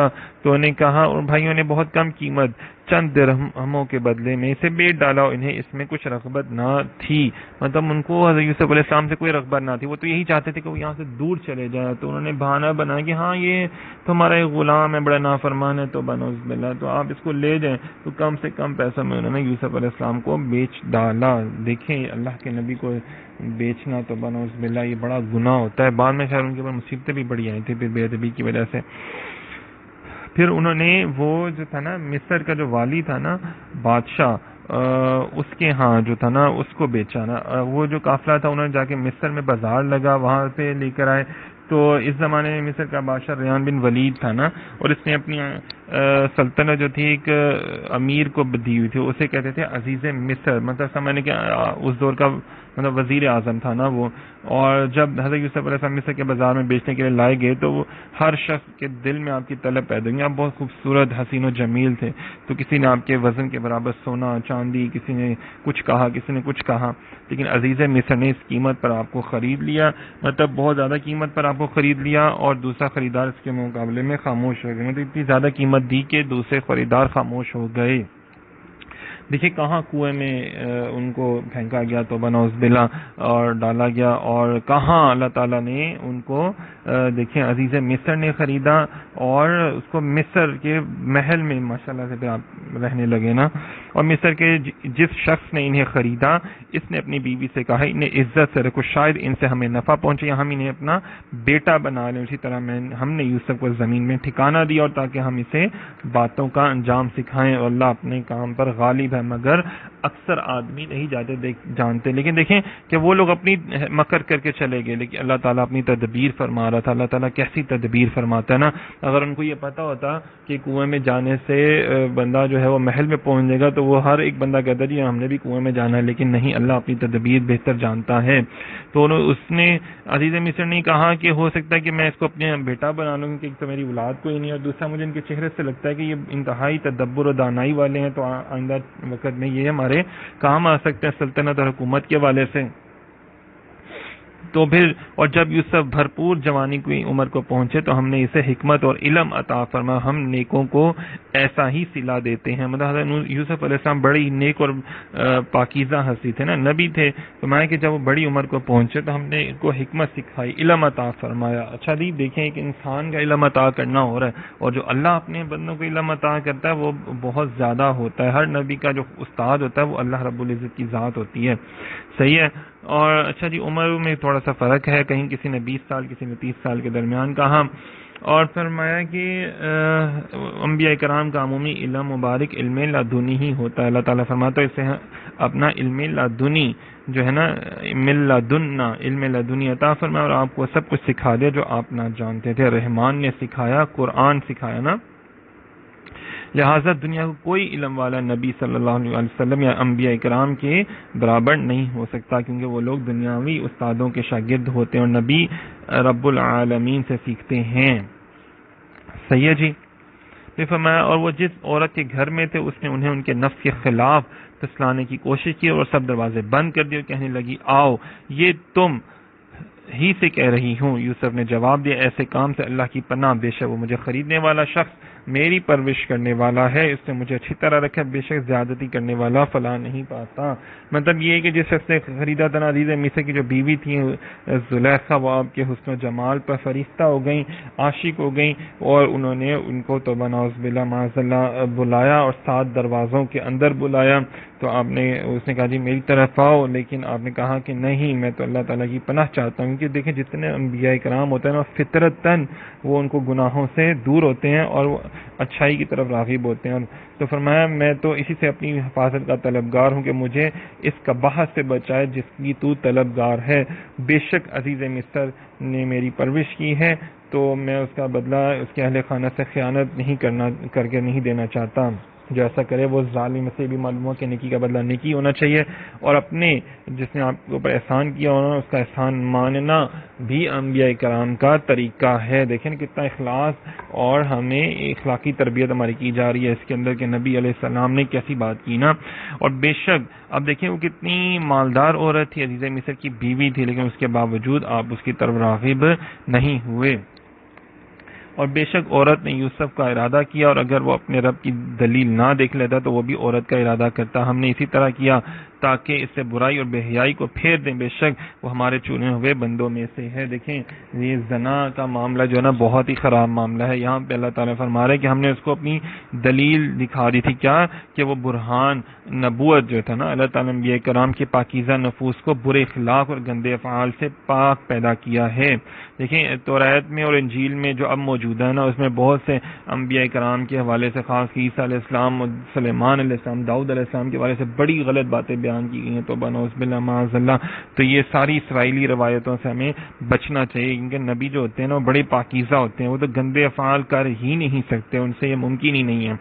پھر ایک روایت یہ بھی ہے کہ جس وقت زلیخا حضرت یوسف علیہ السلام کے در پر، اس وقت آپ نے اپنے والد ماجد حضرت یعقوب علیہ السلام کو دیکھا کہ انگشت مبارک اپنے دانتوں کے نیچے دبا کر فرماتے ہیں کہ اس کا اشارہ کرتے ہیں کہ ایسا کام مت کرنا۔ پاک دامن رہنے اور قدرت کے باوجود گناہ سے بچنے کے بہت زیادہ فضائل ہیں۔ فرمایا جو مجھے اپنی دونوں جبڑوں مطلب اپنی زبان اور اپنی ٹانگوں کے درمیان والی چیز یعنی زبان اور شرمگاہ کی ضمانت دے میں اسے جنت کی ضمانت دیتا ہوں۔ ضمانت کون دے رہا ہے؟ نبی پاک صلی اللہ علیہ وسلم۔ فرمایا اے قریش کے جوانوں اپنی شرمگاہوں کی حفاظت کرو، زنا نہ کرو۔ سن لو جس نے اپنی شرمگاہ کی حفاظت کی اس کے لیے جنت ہے۔ عورت جب اپنی 5 نمازیں پڑھے اور اپنے ماہ رمضان کے روزے رکھے اور اپنی شرمگاہ کی حفاظت کرے، اپنے شوہر کی اطاعت کرے تو جنت کے جس دروازے سے چاہے داخل ہو جائے۔ دیکھیں کتنی زیادہ ہے نا، بہت زیادہ فضیلتیں بیان کی گئی ہیں۔ فرمایا اور وہ دونوں دروازے کی طرف دوڑے، عورت نے ان کی قمیض پیچھے سے پھاڑ دی اور دونوں نے دروازے کے پاس عورت کے شوہر کو پایا تو عورت کہنے لگی اس شخص کی کیا سزا ہے جو تمہاری گھر والی کے ساتھ برائی کا ارادہ کر یہی ہے کہ اسے قید کر دیا جائے یا دردناک سزا دی جائے. مطلب دیکھیں نا کہ وہ ان کے پیچھے بھاگی لیکن انہیں پکڑنے کے لیے تو پیچھے سے قمیض ہاتھ آئی تو اس نے پھاڑ دی نا. لیکن دروازے اب دیکھیں جیسے حضرت یوسف علیہ السلام کسی دروازے کے پاس پہنچے تھے وہ خود ہی کھل جاتا تھا. معلوم ہوا کہ اگر آپ کا ایمان اور آپ کا عقیدہ پختہ ہو نا تو اور اللہ تعالیٰ پر یقین کامل ہو اور برائی سے پیچھے ہٹنے کا ہو تو اللہ پاک بھی آپ کے لیے آسانیاں پیدا کر دیتا ہے. لیکن اس کے لیے عقیدے کی پختگی بھی بڑی ضروری ہے. اور پھر ساتھ ہی جیسے انہوں نے اپنے شوہر کو دیکھا تو انہوں نے بہانہ گڑ لیا کہ یہ تو تمہاری گھر والی کے ساتھ برائی کرنے کا ارادہ رکھتا تھا, اسے قید کرو یا دردناک عذاب دو. یہ نہیں کہا یہ کیس و قتل کر دو کیونکہ وہ اندر سے پھر بھی ان کو چاہتی تھیں. پھر فرمایا یوسف نے فرمایا اسی نے میرے دل کو پھسلانے کی کوشش. عورت کے گھر والوں میں سے ایک گواہ نے گواہی دی کہ اگر ان کا کرتا آگے سے پھٹا ہوا ہو پھر تو عورت سچی ہے اور یہ سچے نہیں ہوگا. ان کا کرتا پیچھے سے پھٹا ہوا ہو تو عورت جھوٹی ہے. پھر جب عزیز مصر نے اس کا کرتا پیچھے سے پھٹا ہوا دیکھا تو کہا بے شک یہ تم عورتوں کا مکر ہے, بے شک تمہارا مکر بہت برا ہے. سامعین محترم یہاں پہ جس بچے نے گواہی دی تھی نا وہ 4 مہینے کا بچہ تھا. یوسف علیہ السلام نے فرمایا کہ 4 مہینے کا بچہ وہ لے آؤ جو زلیخا کے ماموں کا لڑکا ہے, اس سے دریافت کرتے ہیں. لوگوں نے کہا یہ کیسے ہو سکتا ہے؟ میں لے کر تو آؤ, اللہ تعالیٰ کے حکم سے وہ بات کرے گا, میری بے گناہی کی گواہی دے گا. دیکھیں معصوم چھوٹا بچہ جو ہے وہ اللہ کے پیغمبر کی بے گناہی کی گواہی دے رہا ہے. جب آپ نے پوچھا تو بچہ بولنے لگا کہ اگر ان کا کرتا آگے سے پھٹا ہوا ہو پھر تو عورت سچی ہے اور یہ سچے نہیں, اور اگر ان کا کرتا پیچھے سے پھٹا ہوا تو عورت جھوٹی اور سچے. جب کرتا منگوا کر دیکھا گیا تو واقعی ایسا ہوا کہ وہ پیچھے سے پھٹا ہوا تھا. تو یہاں سے زلیخا پکڑی گئی, مطلب کیونکہ غلطی ان کی تھی نا. اچھا جی یہاں پہ ایک اور بات دیکھیں کہ نبی پاک صلی اللہ علیہ وسلم کے حوالے سے کہ آپ کی زوجہ محترمہ عائشہ صدیقہ رضی اللہ تعالیٰ جب تہمت لگی تو وہ نبی پاک صلی اللہ علیہ وسلم کا معاملہ تھا اور ساتھ حضور کی عزت کا معاملہ بھی تھا. اس لیے حضرت عائشہ صدیقہ رضی اللہ تعالیٰ کی عفت اور عصمت اور پاکیزگی کی گواہی خود اللہ تعالیٰ نے دی. کتنی بڑی بات ہے نا, نبی اور حبیب کا کتنا مقام ہے نا. اور پھر یوسف علیہ السلام کی گواہی معصوم بچے سے دلوائی اور یہاں پر خود اللہ تعالیٰ نے گواہی دی. اچھا جی کچھ ایسے بچے ہیں جنہوں نے بچپن میں ہی جو ہے نا کلام فرمایا. مفتی احمد یار خان نعیمی صاحب فرماتے ہیں یوسف علیہ السلام کا یہ جو گواہ تھا پھر نبی پاک صلی اللہ علیہ وسلم کے آپ صلی اللہ علیہ وسلم نے پیدا ہوتے ہی نبی پاک صلی اللہ علیہ وسلم نے اللہ پاک کی حمد و ثنا بیان کی تھی. حضرت عیسیٰ علیہ السلام, حضرت مریم علیہ السلام نے بھی, اور پھر حضرت ابراہیم علیہ السلام نے بھی, حضرت یحییٰ علیہ السلام نے بھی, اور پھر اس عورت کا بچہ جس پر زنا کی تہمت لگائی گئی تھی اور وہ بے گناہ تھی, سیدہ آسیہ علیہ السلام کی کنگھی کرنے والی کا بچہ, پھر مبارک یمامہ جس نے پیدا ہوتے ہی سرکار دو عالم صلی اللہ علیہ وسلم کے حکم سے گواہی دی, جریح راہب کی گواہی دینے والا بچہ. اچھا جی آگے کیا ہے؟ اے یوسف تم اس بات سے درگزر کرو اور اے عورت تو اپنے گناہ کی معافی مانگ, بے شک تو ہی خطا کاروں میں سے ہے. جب عزیز مصر نے دیکھا نا کہ جناب یہ تو میری اپنی بیوی کی غلطی ہے تو انہوں نے کہا کہ اے یوسف تم اس بات سے درگزر کرو, اس پر مغموم نہ ہو, پریشان ہو, بے شک تم پاک ہو. اس کلام سے بھی مطلب تھا کہ اس کا کسی سے ذکر نہ کرو تاکہ چرچا نہ ہو اور شہرہ عام نہ ہو جائے کہ جناب عزیز مصر کی بیوی ایسی ہے. یہاں پہ دیکھیں کہ حضرت یوسف علیہ السلام کی برات کی مزید علامتیں بھی بہت زیادہ تھیں کہ آپ تو وہاں سے بھاگ رہے تھے نا, اگر آپ کو طلب ہوتی تو جس کو طلب ہوتی ہے وہ بھاگتا نہیں ہے. اور دوسری بات یہ کہ عورت نے انتہا درجے کا سنگھار کیا ہوا تھا اور وہ غیر معمولی زیب و زینت کی حالت میں. سے معلوم ہوتا ہے کہ رغبت و اہتمام محض اس کی طرف تھا. صحیح ہے نا, مطلب انہوں نے یہ سارا رغبت کے لیے کیا تھا کہ یوسف علیہ السلام کی رغبت ان کی طرف ہو. چوتھی یہ کہ اس کے بعد یہ کہ حضرت یوسف علیہ السلام کا تقویٰ طہارت جو ایک دراز مدت تک دیکھا جا چکا تھا, اس سے آپ کی طرف ایسے برے فعل کی نسبت کسی طرح قابل اعتبار نہیں ہو سکتی تھی. پھر جناب انہوں نے بھی, دوسرے لوگوں نے بھی معافی مانگی.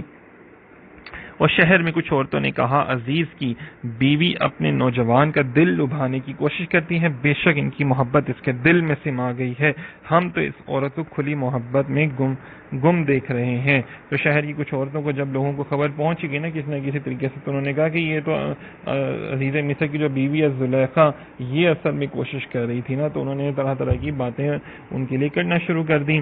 تو جب اس عورت نے ان کی بات سنی تو ان عورتوں کو اپنی طرف بلانے کا پیغام بھیجا اور ان کے لیے تکیہ لگا کر بیٹھنے کی نشستیں تیار کر دیں اور ان میں سے ہر ایک کو ایک ایک چھری دے دی اور یوسف سے کہا ان کے سامنے نکل آئیے.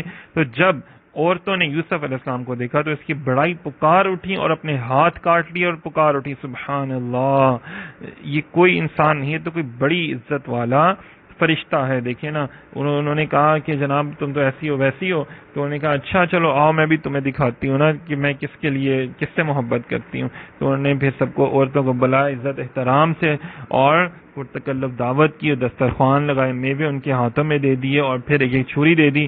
اور جب یوسف علیہ السلام آئے تو وہ ان کی، یوسف علیہ السلام کی ایک تو نبوت کا حسن، ظاہری حسن بھی، اور آپ کا جو تھا وہ جلال بھی تھا بہت ماشاءاللہ سے، تو اوپر سے پھر عاجزی انکساری بھی تھی بہت زیادہ، اور خوبصورت عورتوں کی طرف بے رغبتی بھی تھی نا، بے نیازی کی شان بھی تھی. یہ ساری چیزیں جو تھی نا جب انہوں نے دیکھی تو وہ اس میں گم ہو گئی، اور یہاں تک کہ انہوں نے اپنے پھل کاٹنے کی بجائے اپنی انگلیاں کاٹ لی، ان کو پتہ بھی نہ چلا. اندازہ کہ آپ کی عظمت اور ہیبت ان کے دلوں میں بھر گئی، اور حسن و جمال نے ایسا وارفتہ کیا کہ ان عورتوں کو خود فراموشی کا عالم ہو گیا نا، اور کار اٹھیں کہ یہ تو کوئی انسان، یہ تو کوئی فرشتہ ہی ہے نا، یہ کوئی عام بندہ نہیں ہے. اعلیٰ حضرت فرماتے ہیں اس واقعے کے حوالے سے بڑا پیارا کہ نبی پاک صلی اللہ علیہ وسلم کی شان بھی بیان کی کہ حسن یوسف پہ کٹی مصر میں انگشت زنا، سر کٹاتے ہیں تیرے نام پر مردان عرب. کہ یوسف علیہ السلام کو دیکھ کے تو عورتوں نے اپنی انگلیاں کاٹی. محبوب کریم صلی اللہ علیہ وآلہ وسلم، آپ کو جن لوگوں نے دیکھا وہ تو اس کے بعد ایسے آپ کے عاشق ہو گئے کہ انہوں نے تو میدان بدر میں، میدان احد میں، میدان خندق میں جگہ جگہ جا کے انہوں نے اپنی گردنیں انہوں نے کٹوا لی، خود اپنی جانوں کا نذرانہ پیش کر دی انہوں نے. سامعین محترم، یہاں پہ دیکھا جائے کہ حضرت یوسف علیہ السلام کو حسن کا ایک حصہ عطا کیا گیا تھا، اور ان کا حسن ظاہر تھا کہ اللہ تعالیٰ نے ان کے حسن کو اپنے جلال کے پردوں میں نہیں چھپایا. اس لیے آپ کے حسن کا نظارہ کر کے عورتیں فتنے میں مبتلا ہو گئیں، جبکہ حبیب پروردگار صلی اللہ علیہ وسلم کو کامل حسن عطا کیا گیا تھا. اللہ تعالیٰ نے اپنے حبیب صلی اللہ علیہ وسلم کے جمال کو اپنے جلال کے پردوں میں چھپا دیا، جس کی وجہ سے آپ کا حسن کامل دیکھ کر بھی کوئی عورت فتنے میں مبتلا نہ ہو. یہی وجہ ہے کہ آپ صلی اللہ علیہ وسلم کے سراپا اقدس کی تفصیلات بڑے صحابہ کرام سے مروی نہیں بلکہ چھوٹے صحابہ سے منقول تھا، جن کی عمر چھوٹی تھی نا، کیونکہ بڑے صحابہ کرام کے دلوں میں آپ صلی اللہ علیہ وسلم کی ہیبت اور جلال اس قدر تھی کہ وہ آپ صلی اللہ علیہ وآلہ وسلم کی طرف نظر نہ اٹھا سکتے تھے.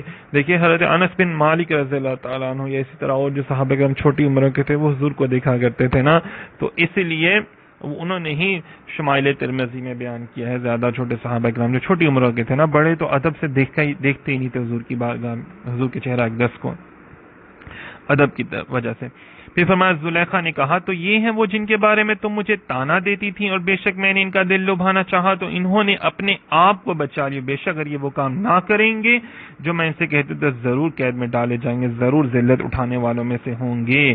مطلب یوسف علیہ السلام کو دیکھا جب عورتوں نے تو ان کے حسن جمال میں گم ہوئی، تو تب زلیخا نے کہا کہ تم مجھے تانا دیتی تھی نا، اب تم نے دیکھ لیا اور اب بتاؤ کہ کیا میرا ان کو لبھانا فضول میں تھا؟ تم بھی تو ان کی طرف مائل ہو گئی. مصری عورتوں نے کہا، یوسف علیہ السلام سے کہا کہ آپ زلیخا کا کہنا مان لیجئے. اس کی بات سن کر زلیخا بولی بے شک اگر یہ وہ کام نہ کریں جو میں کہتی ہوں تو میں پھر ان کو قید میں ڈلوا دوں گی، بڑے مطلب جہاں پہ چوروں قاتلوں نافرمانوں کے ساتھ جہل میں رہیں گے. اندازہ کریں دھمکیاں دینے پہ آ گئی نا، مطلب انہوں نے بہت زیادہ دھمکیاں دی ان کو. یہ سن کر یوسف علیہ السلام جو تھے وہاں سے اٹھ کر باہر تشریف لے کر آ گئے.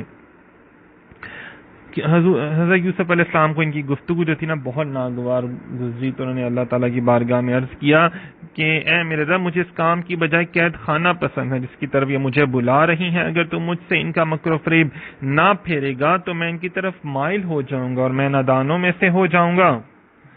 تو اس کے رب نے اس کی سن لی اور اس سے عورتوں کا مکر و فریب پھیر دیا. بے شک وہی سننے والا جاننے والا. پھر سب نشانیاں دیکھنے کے باوجود بھی یہی سمجھ آئی کہ وہ ضرور ایک مدت تک کے لیے اسے قید خانے میں ڈال دیں. مطلب پھر انہوں نے اپنی خفگی مٹانے کے لیے، کسی بھی وجہ سے بدنامی کو مٹانے کے لیے انہوں نے کہ کیا اسے کہتے ہیں یوسف علیہ السلام کو بالآخر قید خانے میں ڈال دیا. اور قید خانے میں جانا بھی خود یوسف علیہ السلام کی ہی دعا تھی. اندازہ کریں. اور یوسف علیہ السلام کے ساتھ قید خانے میں 2 جوان بھی داخل ہوئے. ان میں سے ایک نے کہا میں نے خواب میں دیکھا ہے کہ میں شراب کشید کر رہا ہوں، اور دوسرے نے کہا میں نے خواب دیکھا کہ میں اپنے سر پہ کچھ روٹیاں اٹھائے ہوئے ہوں جن میں سے پرندے کھا رہے ہیں. اور یوسف آپ ہمیں اس کی تعبیر بتائیے، بے شک ہم آپ کو نیک آدمی دیکھتے ہیں. اب دیکھیں وہاں پہ دو آدمی تھے نا، دونوں نے اپنے اپنے خواب دیکھے اور دونوں نے اپنی اپنی تعبیر کا پوچھا. تو حضرت یوسف علیہ السلام کیونکہ اللہ تعالیٰ کے پیغمبر تھے تو انہوں نے پہلے جو تھا وہ اللہ تعالیٰ کی وحدانیت کے بارے میں ان کو بتایا، اللہ تعالیٰ کے معاملات کے بارے میں ان کو بتایا، اور اس کے بعد پھر انہوں نے ان کے خواب کے بارے میں بتایا کہ میں تمہیں تمہارے خواب کے بارے میں بتا سکتا ہوں. انہوں نے کہا جی یہ تو کوئی کہاں جادوگر بتا سکتا ہے. فرمایا میں تو اللہ کا نبی ہوں اور میں جو تمہیں بتاؤں گا وہ غیب کی بات ہوگی، وہ یہ بات نہیں ہوگی. مطلب دیکھیں کہ وہ قید کی حالت میں بھی تبلیغ اسلام کا کام کر رہے تھے. تو سامعین محترم، حضور علیہ السلام کی امت کے اولیاء اور علماء میں بھی بہت سے ایسے ہوئے جنہوں نے قید کی حالت میں بھی دین اسلام کا کام کیا. جیسے حضرت مجدد علیہ ثانی کو انہوں نے جب دین اکبر جو بادشاہ اکبر نے شروع کیا تھا نا، تو آپ نے اس کی مخالفت کی، اس کے تو آپ کو جیل میں ڈالا گیا. تو آپ نے وہاں پہ مکتوبات لکھ کے لوگوں کو پہنچائے اور قید خانے میں بھی آپ دین اسلام کی تبلیغ کرتے تھے، اور آپ کی دین اسلام کی تبلیغ کی وجہ سے ہزاروں کافر اور مشرک قیدی بامشرف اسلام ہو گئے تھے. اندازہ کریں کتنی بڑی بات ہے. پھر آپ اپنے بیٹوں کو وہاں سے خط لکھتے تھے کس طرح دین کی خدمت کرنی ہے، کس طرح اپنے اللہ کا ذکر جو ہے بلند کرنا، نبی پاک صلی اللہ علیہ وسلم کی تعلیمات کو عام کرنے سے. امام اعظم امام ابو حنیفہ رحمۃ اللہ نے اور بڑے علماء اور بزرگان دین نے یہ کام کیے ہیں. سامنے متفق فرمایا تمہیں جو کھانا دیا جاتا ہے وہ تمہارے پاس نہیں آئے گا مگر یہ کہ اس کے آنے سے پہلے میں تمہیں اس خواب کی تعبیر بتا دوں گا. یہ ان علموں میں سے ہے جو میرے رب نے مجھے سکھایا. بے شک میں نے ان لوگوں کے دین کو نہ مانا جو اللہ پر ایمان نہیں لاتے اور آخرت کا انکار کرنے والے ہیں.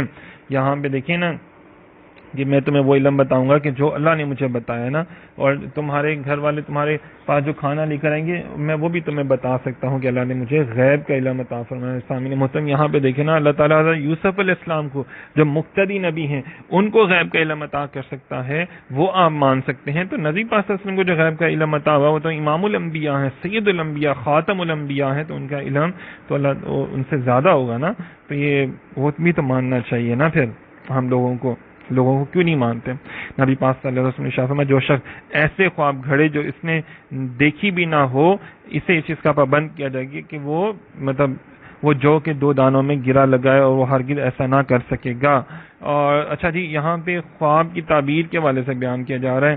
نبی پاک صلی اللہ علیہ وسلم کی حدیث پاک جو ہے نا کہ اچھے خواب اللہ تعالیٰ کی طرف سے، برے خواب جو ہیں وہ شیطان کی طرف سے ہوتے ہیں. اور ہر جو خواب کی تعبیر ہے نا ہر بندے سے نہیں پوچھنی چاہیے، ایسے بندے سے پوچھنی چاہیے جو صاحب علم ہو اور جس کو احادیث کے بارے میں بھی علم ہو، قرآن پاک کے متعلق بھی علم ہو، اور وہ ان کے مطابق اس کی تعبیر اور وہ بھی غور و فکر کر کے اور اس آدمی کے حالات و واقعات جان کر پھر بتائے. ایسے ہر ایک سے تعبیر نہیں پوچھ لینی چاہیے. تعبیر کی بھی، خواب کی تعبیر بتانا بھی ایک پراپر علم ہے. ہر عالم جیسے ہر ڈاکٹر جو ہے وہ ہارٹ اسپیشلسٹ نہیں ہوتا، اسی طرح ہر ڈاکٹر جو ہے ڈینٹسٹ نہیں ہوتا. اسی طرح ہر عالم دین کو ہر چیز میں اسپیشلٹی نہیں ہوتی. کسی کی فقہ میں ہے، حدیث میں ہے، کسی کی تفسیر میں ہے، کسی کی خواب کے علم بتانے میں، کسی کی فتویٰ دینے میں ہے. تو ایسے لوگوں کو تلاش کیا کریں اور ان سے ہی جا کے خواب کی تعبیر پوچھا کریں. یہ بھی پراپر ایک بہت بڑا علم ہے. پھر میں نے اور فرمایا اور میں نے اپنے باپ دادا ابراہیم اور اسحاق و یعقوب کے دین کی ہی پیروی کی. ہمارے لیے ہرگز جائز نہیں کہ ہم کسی چیز کو اللہ کا شریک ٹھہرائیں. یہ ہم پر لوگوں پر اللہ کا ایک فضل ہے، مگر اکثر لوگ شکر نہیں کرتے. پھر آپ نے لوگوں کو بتایا کہ میرے باپ دادا بھی نبی تھے اور میں بھی اللہ کا نبی ہوں. یہ نہیں کہ میں نے خود سے دعویٰ کر دی، اللہ تعالیٰ کا کرم ہے مجھ پر. اے میرے قید خانے کے دونوں ساتھیوں، کیا جدا جدا رب اچھے ہیں یا ایک اللہ جو سب پر غالب ہے؟ مطلب کوئی اس بت پرستوں کے حوالے سے بات کی جائے نہیں، کوئی کسی کو رب مانتا ہے، کسی کو کوئی مگر سب کے سب نکمنے، بیکار، نفع نہ دے سکنے والے، نہ نقصان پہنچانے والے، نہ فائدہ پہنچانے والے. تو یہ ایسے جھوٹے معبود اچھے ہیں یا ایک اللہ تعالیٰ جو سب پر غالب ہے، نہ کوئی اس کا مقابل ہو سکتا ہے، نہ اس کے حکم میں دخل دے سکتا ہے، نہ اس کا کوئی شریک ہے، نہ نظیر، سب پر اس کا حکم جاری ہے، سب اس کے ملک میں ہے. صحیح ہے نا جی؟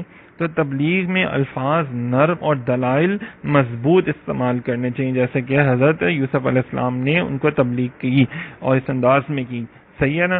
تو فرمایا تم اس کے سوا صرف ایسے ناموں کی عبادت کرتے ہو جو تم نے اور تمہارے باپ دادا نے تراش لیے ہیں. اللہ تعالیٰ نے کی کوئی دلیل نہیں ہوتا، حکم تو صرف اللہ کا ہے. اس نے حکم دیا کہ اس کے سوا کسی کی عبادت نہ کرو، یہ سیدھا دین ہے، لیکن اکثر لوگ نہیں جانتے. پھر کیا ہوا کہ اے قید خانے کے دونوں ساتھیوں، تم میں ایک تو اپنے بادشاہ کو شراب پلائے گا اور جہاں تک دوسرے کا تعلق ہے تو اسے سولی دی جائے گی، پھر پرندے اس کا سر کھا لیں گے. اس کام کا فیصلہ ہو چکا ہے جس کے بارے میں تم نے پوچھا تھا. مطلب یوسف علیہ السلام نے دونوں کو ان کی تعبیر بتا دی کہ تم دوبارہ سے، ایک تو تھا نا کہ وہ دوبارہ سے بادشاہ کے پاس کی ملازمت ہو جائے گی، دوسرا ہی کہ اس کو جو ہے وہ مار دیا جائے گا، سولی پر چڑھا دیا، مطلب مار دیا جائے گا نا اس کو. پھر یوسف علیہ السلام نے جس کے بارے میں گمان کیا کہ دونوں میں سے وہ بچ جائے گا، اسے فرمایا اپنے بادشاہ کے پاس میرا ذکر کرنا. تو شیطان نے اسے اپنے بادشاہ کے سامنے یوسف علیہ السلام کا ذکر کرنا بھلا دیا. تو یوسف کئی برس اور جیل میں رہے. مطلب یوسف علیہ السلام نے جس کے بارے میں پتہ چل گیا نا کہ آپ کو اللہ تعالیٰ کی طرف سے کہ یہ مطلب بادشاہ کے پاس دوبارہ جائے گا، دوبارہ اس کی ملازمت ہوگی، تو آپ نے اسے کہا کہ تم بادشاہ کے پاس جا کے میرا ذکر، میری بے گناہی کا ذکر کرنا. لیکن شیطان نے کیا کیا کہ اس کو بھلا دیا. اور اصل بات کیا تھی کہ اللہ چاہتا تھا کہ ابھی وہ اور قید خانے میں رہیں. اللہ تعالیٰ کو کچھ اور منظور تھا نا. تو دیکھیں پہلے آپ اس واقعے کے بعد یوسف علیہ السلام 7 برس اور قید میں رہے. مطلب پہلے 5 سال آپ ہو چکے تھے، اب بھی 7 سال اور. پھر کیا ہوا؟ تو اللہ تعالیٰ کو جو کیا منظور تھا نا، اللہ تعالیٰ کو تو عزت اپنے نبی کی منظور تھی. اور وہ کیا تھا کہ مصر کے شاہ اعظم ریان بن ولید نے ایک عجیب خواب دیکھا پھر، جس سے اس کو بہت پریشانی، اور اس نے ملک کے جادوگروں اور کاہنوں اور تعبیر دینے والوں کو جمع کر کے ان سے اپنا خواب بیان کیا. بادشاہ نے کہا میں نے خواب میں 7 موٹی گائیں دیکھی جنہیں 7 دبلی پتلی گائیں کھا رہی ہیں، اور 7 سرسبز بالیاں اور دوسری خشک بالیاں دیکھی. اے درباریو، اگر تم خواب کی تعبیر جانتے ہو تو میرے خواب کے بارے میں مجھے جواب دو. انہوں نے کہا یہ جھوٹے خواب ہیں اور ہم ایسے خوابوں کی تعبیر نہیں جانتے. اور 2 قیدیوں میں سے بچ جانے والے نے کہا، اور اسے ایک مدت کے بعد یاد آیا میں تمہیں اس کی تعبیر بتاؤں اور تم مجھے یوسف کے پاس بھیج دو. مطلب جو قیدی تھا نا اس کو یاد آیا، اوہ مجھے تو بڑے اچھے عالم نے مجھے تعبیر بتائی تھی، تو بادشاہ سلام مجھے آپ بس قید خانے میں جانے دیں، میں آپ کی تعبیر آپ کو لے کر بتاؤں گا. پھر وہ گیا اور اس نے کہا اے یوسف، اے صادق، ہمیں ان 7 موٹی گایوں کے بارے میں تعبیر بتائیں جنہیں 7 دبلی گائیں کھا رہی تھیں، اور 7 سرسبز بالیوں دوسری خشک بالیوں کے بارے میں، تاکہ میں لوگوں کی طرف لوٹ کر جاؤں تاکہ وہ انہیں جان لیں. اس نے تعبیر پوچھی. یوسف علیہ السلام نے فرمایا تم 7 سال تک لگاتار کھیتی باڑی کرو گے، تو تم جو کاٹ لو اسے اس کی بالی کے اندر ہی رہنے دو، سوائے اس تھوڑے سے غلے کے جو تم کھا لو. اچھا جی سامعین محترم، ایک تو حضرت یوسف علیہ السلام کو تعبیر بھی بتا رہے ہیں اور دوسرا اس کا حل سلوشن بھی بتا رہے ہیں. معلوم ہوا کہ نبی جو ہوتے ہیں نا دنیاوی اور دینی تمام رازوں سے خبردار ہوتے ہیں. یوسف علیہ السلام نے کاشتکاری کا ایسا قاعدہ بیان فرمایا جو کامل کاشتکار کو ہی معلوم ہوتا ہے. صحیح ہے نا جی. یوسف علیہ السلام کا بادشاہ مصر سے فرمانا ہے کہ مجھے خزانے سپورٹ کر دو، پھر تمام دنیا میں غلہ کی تقسیم کا بہترین انتظام فرمانا. سامعین محترم، اللہ تعالیٰ سلطنت کے بھی تمام گر جو ہے نا ان کو سکھاتا ہے انبیاء کو، اور ان کا علم صرف شرعی مسائل میں محدود نہیں ہوتا. یوں بھی کہہ سکتے ہیں کہ امور سلطنت چلانا بھی دین میں داخل ہے. جو آج لوگ کہتے ہیں نا سیاست سے دین کو علیحدہ کر دو، ریاست سے دین کو علیحدہ کر دو، تو ان کے لیے ہے کہ دیکھیں انبیاء کرام نے سیاست بھی کی ہے، ریاست بھی چلائی ہے، ریاست کی معاشیات بھی چلائی ہے، خزانہ بھی چلایا ہے. اندازہ کریں وزارت خزانہ بھی ان کو ملی تو انہوں نے چلائی ہے، اور بڑی بہتر طریقے سے چلائی ہے. صحیح ہے نا. تو یہ ساری چیزیں، سارا علم اللہ اپنے انبیاء کو عطا کرتا ہے، اور وہ شریعت میں اور دین میں اسلام میں موجود ہیں. پھر فرمایا اس کے بعد 7 برس سخت آئیں گے، اور جو اس غلے کو کھا جائیں گے جو تم نے ان سالوں کے لیے پہلے جمع کر رکھا ہوگا. مطلب 7 سال جو ہے نا پھر وہ بڑے سخت آئیں گے. قحط سالی ہوگی، جو تم نے جمع کیا ہوگا نا وہ اس میں کام آئے گا. اور پھر 1 سال آئے گا اور اس میں آپ دوبارہ سے آپ اپنی زراعت کا پیشہ جو ہے وہ اپنا سکتے ہیں. سامعین محترم، حفاظتی تدابیر کے طور پر کچھ بچا کر رکھنا توکل کے خلاف نہیں ہے. مطلب اگر آپ اپنے بچوں کے لیے کچھ بچا کے رکھتے ہیں کل کے لیے، اگلے دن کے لیے، سال بھر کے لیے کہ چلو میرے بچوں کا کچھ اچھا ہو جائے گا، بھلا ہو جائے گا، تو وہ جائز ہے. اور نبی پاک صلی اللہ علیہ وسلم کی بھی سنت ہے. آپ نے بھی جو تھا بنو نذیر کے اموال میں سے کچھ حضور علیہ السلام کے پاس تھے، تو آپ نے کیا کیا تھا، اپنی اہل و عیال کے معاملے میں حضور غلہ جمع فرما دیتے تھے اور ان کو بانٹ دیتے تھے، تقسیم کیا کرتے تھے. صحیح ہے نا. 1 سال کا خرچ نکال لیتے تھے، اور جو مال باقی بچتا ہے اسے جہاد کی سواری اور ہتھیاروں کی تیاری پر خرچ کیا کرتے تھے نبی پاک صلی اللہ علیہ وسلم. بہرحال یہ اس کا بھی حکم ہے، اور کچھ بچا کے رکھ لینا یہ توکل کی جو ہے نا نافرمانی نہیں ہوگی، بلکہ اس کے خلاف نہیں ہوگا. صحیح ہے. پھر فرمایا اور بادشاہ نے حکم دیا کہ انہیں میرے پاس لے آؤ. تو جب ان کے پاس قاصد آیا تو یوسف علیہ السلام نے فرمایا اپنے بادشاہ کی طرف لوٹ جاؤ، پھر اس سے پوچھو کہ ان عورتوں کا حال کیا حال ہے جنہوں نے اپنے ہاتھ کاٹے تھے، بے شک میرا رب ان کے مکر کو جانتا ہے۔ تو حضرت یوسف علیہ السلام نے فرمایا کہ جاؤ اپنے بادشاہ کے بعد پہلے ان لوگوں کا حال پوچھو کہ جنہوں نے میرے اوپر تہمت لگائی تھی، بادشاہ کو ہو کہ وہ پہلے وہ انصاف تو کرے نا میرے ساتھ، ان عورتوں کو بلا کے پوچھے کہ جو انہوں نے بات کی تھی وہ کیا کی تھی۔ تو بادشاہ نے کہا اے عورتوں تمہارا کیا حال تھا جب تم نے یوسف کا دل لبھانا چاہا؟ انہوں نے کہا سبحان اللہ، ہم نے ان میں کوئی برائی نہیں پائی۔ عزیز مصر کی عورت نے کہا اب اصل بات کھل گئی، میں نے ہی ان کا دل لبھانا چاہا تھا اور وہ بے شک سچے تھے۔ دیکھیں نا یہاں پہ عزیز مصر نے بھی بات گواہی دے دی آپ کے سچا ہونے کی اور پاکیزہ ہونے کی، اور ان عزیز مصر کی جو بیوی تھی زلیخا انہوں نے بھی، اور دوسرا انہوں نے بھی، عورتوں نے بھی۔ تو یہاں پہ دیکھا جائے تو حضرت یوسف علیہ السلام کے حوالے سے زلیخا علیہ السلام نے، زلیخا رضی اللہ تعالیٰ عنہا کہا جائے گا ان کو، کیونکہ ان کی توبہ کا اعلان اللہ تعالیٰ نے فرما دیا قرآن پاک میں، اور انہوں نے اپنا قصور کا اعتراف بھی کر لیا، توبہ بھی کر لی نا۔ تو اب اگر یوسف زلیخا جو ہیں ان کو برے لفظوں سے یاد کرنا حرام ہوگا، کیونکہ وہ بعد میں حضرت یوسف علیہ السلام کی صحابیہ اور ان کی مقدس بیوی بھی بنی، اس لیے اب ہمیں ان کو ادب احترام سے دیکھیں، جو توبہ کر لیتا ہے نا پھر اللہ اس کو مقام بھی عطا کرتا ہے نا۔ پھر فرمایا یوسف نے فرمایا یہ میں نے اس لیے کیا تاکہ عزیز مصر کو معلوم ہو جائے کہ میں نے اس کی عدم موجودگی میں کوئی خیانت نہیں کی، اللہ خیانت کرنے والوں کا مکر نہیں چلنے دیتا۔ کتنی بڑی بات ہے نا کہ اللہ تعالیٰ نے اپنے نبی حضرت یوسف علیہ السلام کی عزت، بڑائی، شان جو ہے وہ سب کے سامنے اللہ پاک نے بیان فرمائی۔ دیکھیں انبیاء کرام کی شان خود اللہ تعالیٰ بیان فرما رہا ہے کہ انبیاء کرام امین ہوتے ہیں، امانت دار ہوتے ہیں، وہ کبھی خیانت نہیں کرتے، کسی بھی حوالے سے ہی بھی نہیں کرتے۔ اس سے یہ بھی معلوم ہوا کہ اخلاقی خیانت انتہائی برا وصف ہے اور اس سے ہر ایک کو بچنا چاہیے۔ اخلاقی امانت داری ایک قابل تعریف وصف ہے جسے ہر ایک کو اختیار کرنا چاہیے۔ اللہ تعالیٰ فرماتا ہے اللہ آنکھوں کی خیانت کو جانتا ہے اور اسے بھی جو سینے میں تم چھپا کے پھرتے ہو۔ اتنی بڑی بات ہے نا، یہ ساری چیزیں جو ہے وہ قرآن پاک میں بیان کی جا رہی ہیں۔ خود نبی پاک صلی اللہ علیہ وسلم نے فرمایا 7 افراد ایسے جنہیں اللہ تعالیٰ اس دن اپنے عرش کے سائے میں جگہ عطا فرمائے گا، جس دن اس کے عرش کے سوا کوئی سایہ نہ ہوگا۔ ان میں ایک وہ شخص ہے جسے کسی منصب اور جمال والی عورت نے اپنے ساتھ برائی کے لیے طلب کیا تو اس نے کہا کہ میں اللہ تعالیٰ سے ڈرتا ہوں اور اس سے قریب نہیں گیا۔ سامعین محترم، دعا کرتے ہیں اللہ رب العزت ہمیں بھی اچھا وصف، اچھے اخلاق عطا فرمائے، ہر بری بات سے ہمیں بھی بچائے اور ہماری توبہ استغفار کرنا اپنی بارگاہ میں قبول و منظور فرمائے۔ مجھ سے بھی جو غلطی کو رہے اللہ اسے معاف فرمائے۔ بہت شکریہ، جزاک اللہ۔